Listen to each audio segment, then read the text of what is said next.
Have y'all ever thought that there's no such thing as like going to outer space or like traveling to space or even like aliens?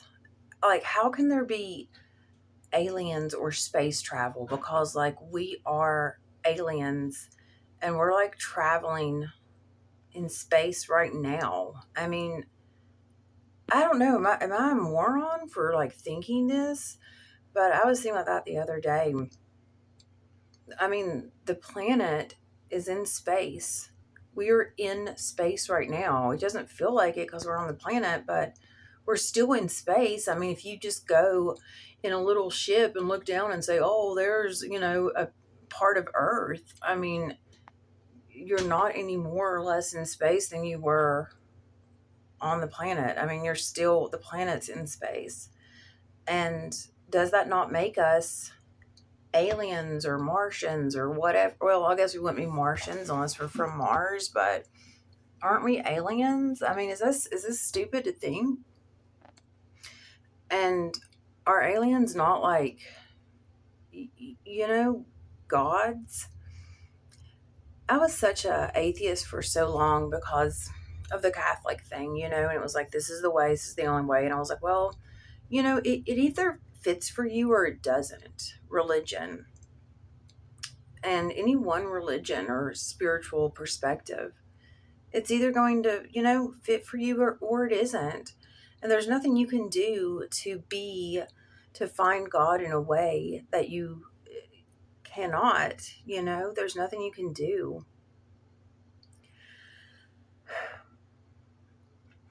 And Christians talk about that a lot. It's like they act like it's like a choice or something, like you can be a Christian if you can't be a Christian. If you either are or you aren't. I don't know. And if you aren't Christian and then you like find God through Christianity at some point later in life or throughout your lifetime, your story,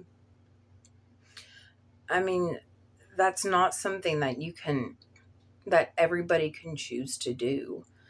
And if God isn't going to speak to you that way, it shouldn't like be a reflection on you. Like somehow you aren't like, worthy or pure or worthy of redemption because you didn't find like the same path. That's always been what's annoying to me. There just seems like so much judgment around any way other than like one way. And there's an infinite there's as many ways to God as there are people on the planet. But I was growing up, I used to like just think, well, God doesn't speak to me. And I got very resentful because it's like, well, I'm the problem because my calls aren't being returned, because I did try it for a while to find something and I just didn't find it. So I thought, well, there's nothing to find. And these people are morons for trying to believe, force feed me these fairy tales. It was a very bitter place because it was coming from a place of hurt and a wounded place, Um, but like humans' eyes are proof of God. Animal eyes, sometimes you can see it like clearly. Not that it's because you can't see it in a certain animal doesn't mean anything, but you can see it in animals' eyes and elephants' eyes. You can see that there is a soul there. That's what you're looking at. That's what makes it different. You can see the soul, like a momentum of a football game, the wind. All these things are things that you can't see with your eyes, but it's an energy and you feel it. And that feeling is like practically tangible. You can feel it through a screen when you're watching a game and the energy shifts, the momentum shifts. And that's amazing. That's God. And like I was talking about my other video, like everything in my entire life is a question mark. I have no idea how it's going to look, how it's going to go, and I know this is it. Like the stuff that is crumbling, the truths that have been revealed, the way it's going down, it has to. I mean, it is the way it is. This is the way it's happening. But it leaves a lot of question marks. And I have to find trust in myself, and I have to let consciously, the way I see it, that trust in all of it, the process, myself, my goals, my life, I have to let that be a reflection of God in me. That, you know, I'm not just unchosen because I didn't fit in with Catholicism. I'm not, anything with the system where I didn't fit. It was just that I was trying to, it's not that I actually didn't fit or it's more ill fitting than anyone else. It was just that I was trying to cram myself into these parameters that were never my own to begin with. And I believed what I was being told, which was that if you do not fit in and with a smile on your face while you're cramming yourself into this like box or label or whatever under duress, then you're ungrateful. You're a spoiled brat or whatever. But I have to trust that. I just have to like let this shit go. Let all of it go and really not worry about other people on their journey. And that's kind of part of the growth for me. It was like seeing these illusions and these lies. And just because I was an atheist with religion, it didn't mean that I was a non-believer. I've said that before.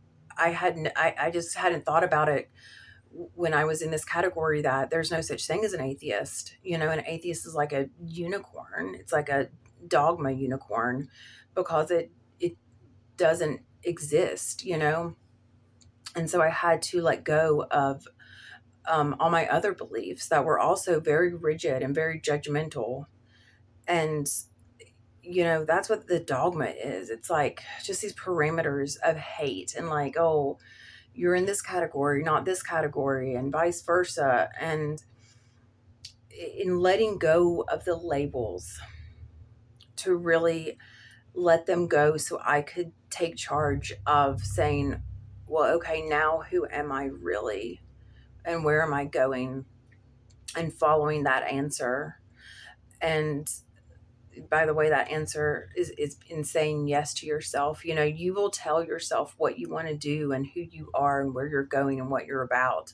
You just kind of have to sit still and quit chasing these ill-fitting mirage labels, because they'll never be enough. You will never be complete enough or whole enough or whatever enough.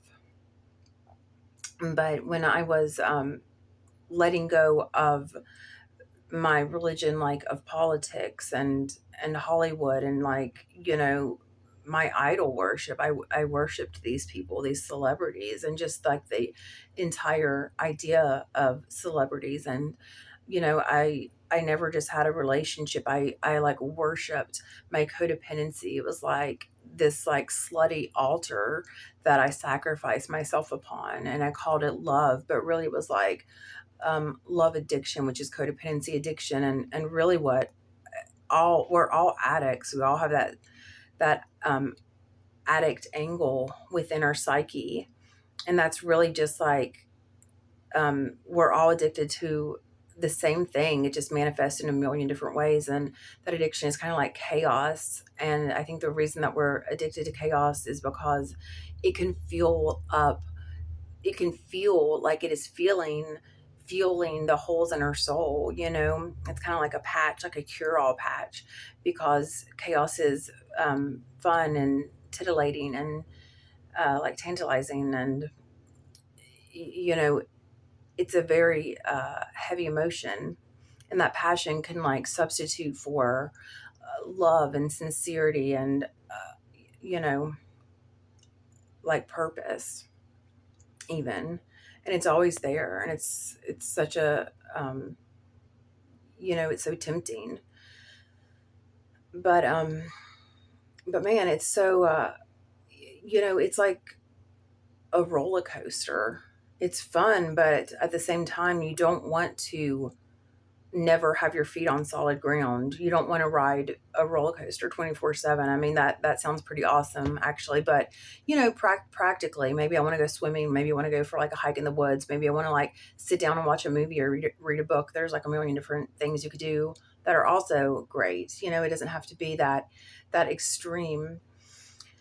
And I've really been like letting go of all that, or trying to, and by being aware of what I was latched onto.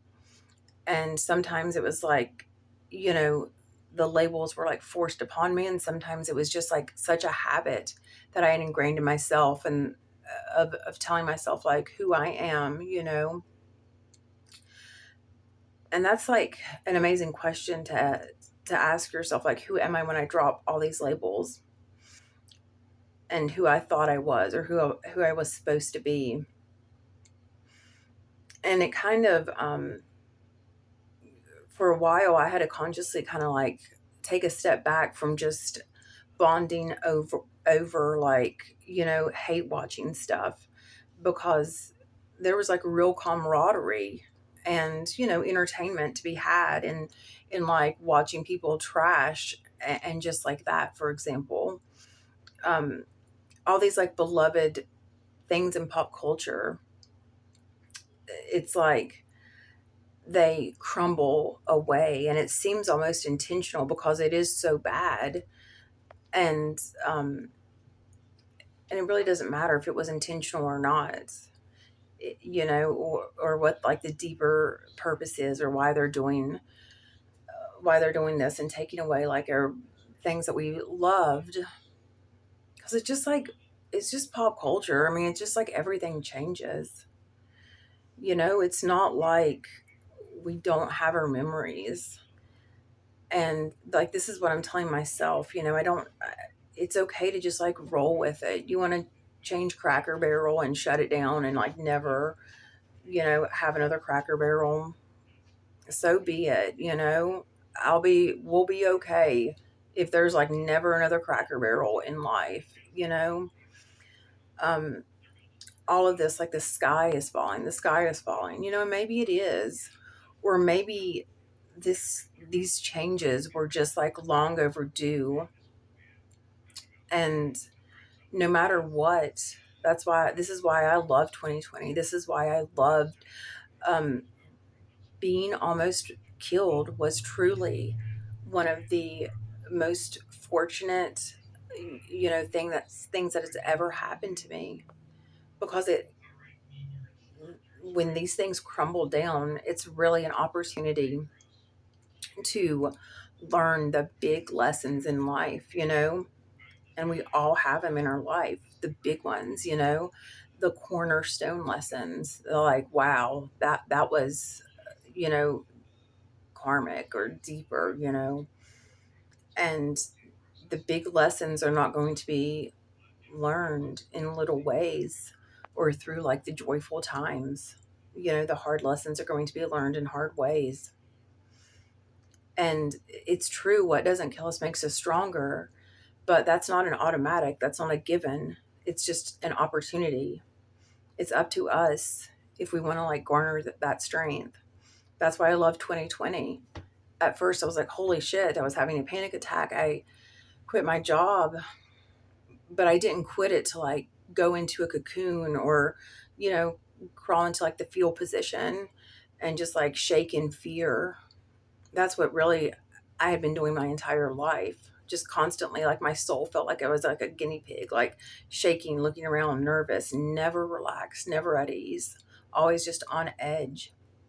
And so then, like, as it seemed like everything was falling apart, I was like, well, what the fuck am I doing? Let me quit this job. I'm broke anyway. What's it matter?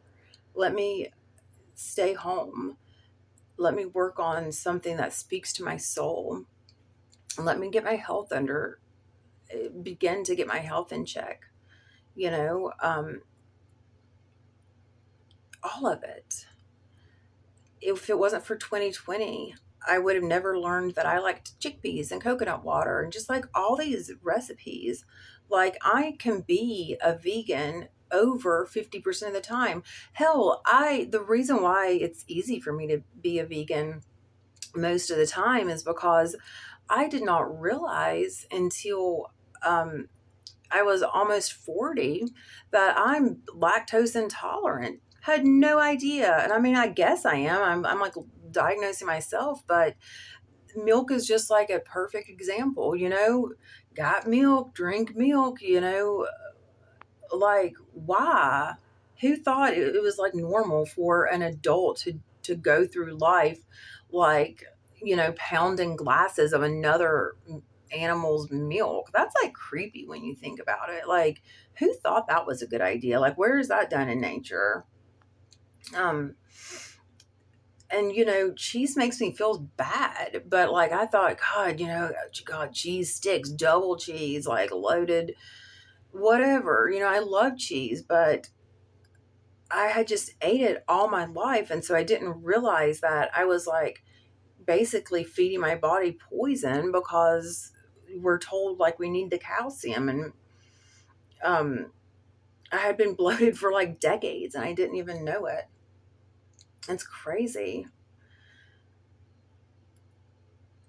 And there's something really spiritual about trusting myself, because we're going to trust something. It's either going to be something outside of ourselves or it's going to be internal. And if it's internal, it can still be, you know, the wrong way to go about it, because it can still be trust that has been ingrained from an external perspective, like this egoic trust. Um, and that was the big this amazing takeaway from being in true fight or flight, fighting for my life, actively fighting for my life in a way that was visceral and bloody and violent and quite frankly um, evil, but it wasn't him that I was fighting. The evil in him was the evil reflected in me, and everything had culminated to this moment, this pinnacle of my life, do or die, literally. The evil was reflected because I loved that evil as my own, not in a romantic love for someone else, but the evil was my own self-loathing that I loved as my own because it was mine. It was my own self-loathing. And when I was looking back on being in fight or flight, I saw it in the moment, but I couldn't analyze it until I had that distance in hindsight and look back on the event, that I was acting from a deeper place. I wasn't like analyzing, I wasn't in my ego. It was something deeper. And that's the takeaway. There is something deeper than just this constant, mind and loop of, oh, I need to do this, I got to do this, make a list, not good enough, too much here, not enough there. It's constant. And that's because it's all done in bad faith. All this shit is done in bad faith. It's done, it's not about anything that's actually beneficial for us. It's all to hurt us. And meanwhile, telling us that we need it to live, to be better, but it's killing us. And the greatest way to trick somebody is to get them to think that it's our own idea. But like I saw in that moment, that understanding, autonomy, action, living came from a place beyond thought. It's like the truth. I had never in my life been present like that. And it was like the final moment, what could have been truly the final moments of my life, the final seconds. It was the first time I had ever lived.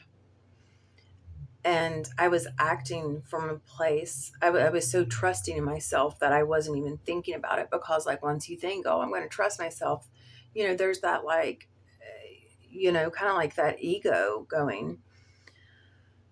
But I trusted myself and I believed in myself, and I was just acting from this place of life, you know. And it's funny, evil, Live, live. And it was like a mirror. He was a mirror. The evil was a mirror, but it like reflected the opposite. And I was life, living truly in the moment, fighting for my life. I mean, wow.